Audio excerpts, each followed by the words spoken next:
कधी फुटणार तुला पाझर आणि कधी तू धोतो बरसणार,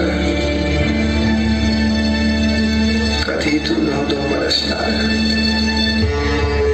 तुझ्या पायाची कुणी सान थोर नाही, साध सुना काळजाची तुझ्या गावी जाई.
जन्म सारा झाला बेदार,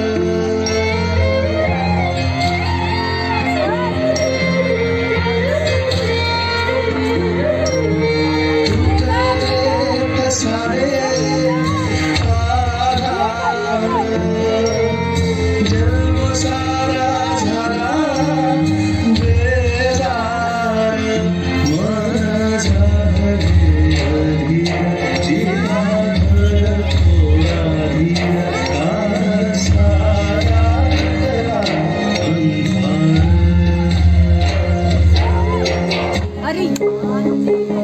माझ्या जाण्यानं तुमची आबाळ काय कमी व्हायची नाही ती, पण तुमची साऱ्यांची दैना म्या माझ्या उघड्या डोळ्यानं पाहू नाही शकत. पावसाला जेव्हा बोलिवलं तेव्हा एक टिपूस देखील नाही गळाला, आणि जेव्हा बोलिवलं नाही तेव्हा मातूर उभ्या पिकाला आडवा करून गेला. म्या तरी काय करू माझे बाई, म्या मित्रा नाही गे, पण आपल्या मुलाबाळांची, माझ्या म्हाताऱ्याची, तुझी आणि आपल्या गोट्यातल्या लाडक्या जनावरांची भुकेनं झालेली फरफट मला बघवत नाही. माझ्या पावलाच्या आवाजाने माझी लाडकी जनावर उभा राहून आमरायला लागायची. का तर आपल्या धन्यानं आज तरी हिरवा चारा आणला असेल म्हणून, पण मला रिकामा बघतात ती मुख्य जनावर गपगुमान बसायची. अगं माझ्या मुख्य जनावरांना या अभागी शेतकऱ्याची अवस्था कळाली, पण या निर्दयी शासनाला काय बी नाही कळत. सगळं वज तुझ्या कांद्यावर टाकून जाताना लय वंगाळ वाटतंय. माझ्या पोराला सांग, साध्यातला साधा शिपाई हो, पण शेतकरी नव्हे. कारण साध्या शिपायांनी जरी संप केला तरी त्याचा पगार हजारांना वाढतोय. ही सरकारी हलकट अधिकारी आज त्याला किंवा टेबला खाल्लं पैक मिळवत येते, आणि आम्ही आमच्या कष्टाचं घामाचं पैको मागतोय तरी आम्हाला ते नाही मिळत. माझ्या म्हाताऱ्याला सांभाळ, रागीट आहे ती, पण लय माया लावते. माझ्या जनावरांना रुसायला नको लावूस, माझ्या जनावरांना कसायला ऐकू नकोस. लय झालं तर रानावनात सोडून दे, पण आपलं धन कसायाच्या हातात देऊ नकोस. आणि माझ्या लाडक्या पोरीला सांभाळ, तिला माझा एक गोड मुका दे. पोरीला लय काम लावू नको. माझ्या बये 7 जन्माचं फेर घेतलं होतं, पण अर्ध्यात सोडून जातोय. मला माफ कर.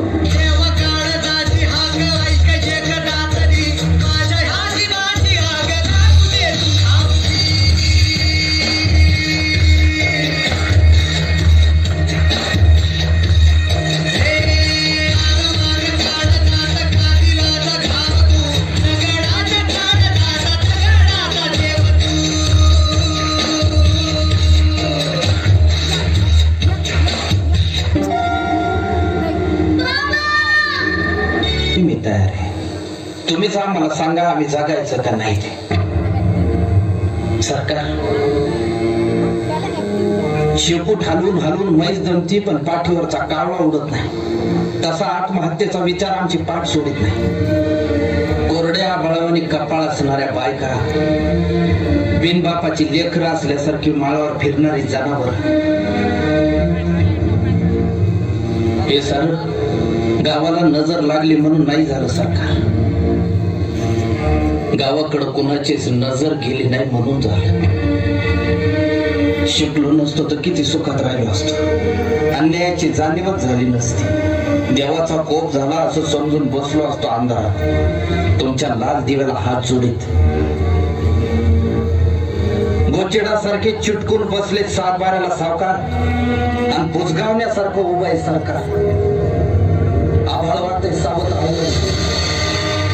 दुष्काळाचं कोप ढंकत चाललंय आणि शेतकऱ्यांसाठी कोंडवाडे बांधायचं ठरवून सरकार शांत झोपी गेलंय.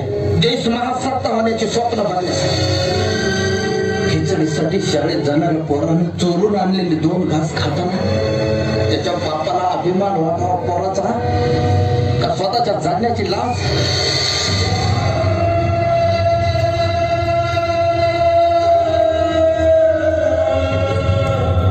अजून अंत पाहू नका सरकार.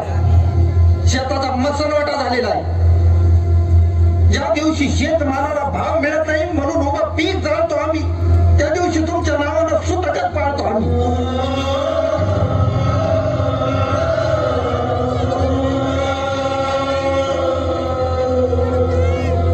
आता तरी विचार करा, नाहीतर 1 किलो गव्हासाठी तुम्ही 1 दिवस देश गहाण ठेवलेला असत. आत्महत्या आणि हिंसा हे कुठल्याही प्रश्नाचं उत्तर नाही. समाज व प्रस्थापितांनी आणि प्रामुख्याने शासनानं शेतकऱ्यांचं दुःख समजून घ्यावं व माणूस म्हणून त्यांचं जगणं मान्य करावं ही माफक अपेक्षा.